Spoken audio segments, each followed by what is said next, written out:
Hi, welcome to Garden Hauling. So I'm in my backyard today.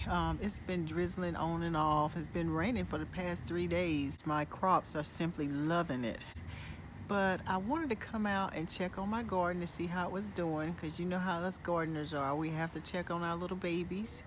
So anyway, I came out to check on my greens, mainly because I've been noticing a few holes in some of my brassicas, my broccolis, my collards, my cabbages, even my kohlrabi. And I noticed that I also had a few holes in some of my lettuces. I'm finding that some of the products that I use to kill the worms or the caterpillars washes off when it rains. And so these worms and things are so smart that I noticed that whenever it rains, that's when I get the most damage from my brassicas. And that's because a lot of the products that I use, it washes off when it rains. So like I said, the worms, the caterpillars, they seem to know this. So they had a buffet right now and they're eating on my leaves of my brassicas. I wanted to talk to you about some of the things that I use to kill these worms and caterpillars.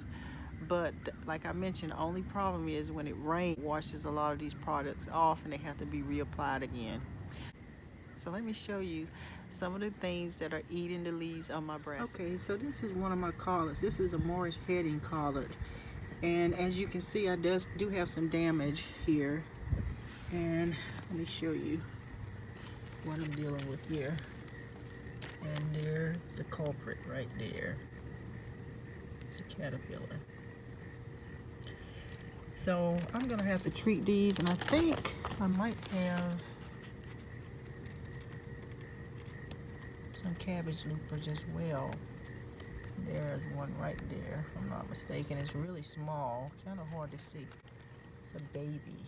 Yep, that's what that is.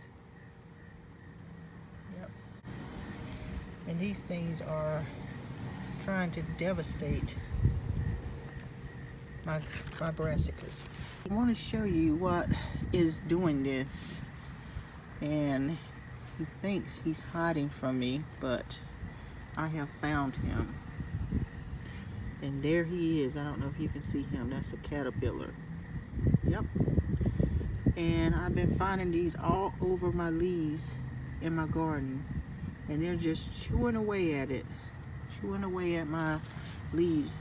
And you know, if you don't do something about this, they can really do some real harm to your garden. So there are 3 things I want to talk about today that you can do to get rid of the worms or the caterpillars that may be eating your crops. The first one is row covers, and that's something I've never done. You could put row covers over your brassicas, and that way when that white moth is flying around, they won't be able to lay the eggs on the, the underside of your brassicas and for the caterpillars to come. So row covers are good, and I may start trying that. Another thing that you can do is you can hand pick them off. I mean, literally pick the caterpillars off with your hands and just drop them in some soapy water. Only problem with that, I'm very squeamish, so I can't bring myself to touch a caterpillar, so that won't be working for me. The third thing that you can do is you can use things such as BT, spray it on or to sprinkle it on your crops. You can also use insecticidal soap, as I mentioned. You can use neem oil. And you know, neem oil is my favorite. That's the one I like to use the most, and it's been very effective. And especially I find if I mix it with warm water, it seems like it adheres to my greens better. But you know, it takes a little while because the insects have to ingest it, and then it prevents them from eating, and then they die out. And then of course, if you want to use the 7 dust, you can also sprinkle some of that on your plants, and I think they even have a spray as well. So those are a few things that I wanted to talk to you about, options that you can use to get rid of the worms or the caterpillars, the cabbage loppers that are on your brassicas and your lettuces and things. Well, that's it for today's video. Thank you so much for joining me. Please remember to click the subscribe button, click the notification bell, give me a thumbs up if you enjoyed the video, and I'll see you the next time. Bye-bye.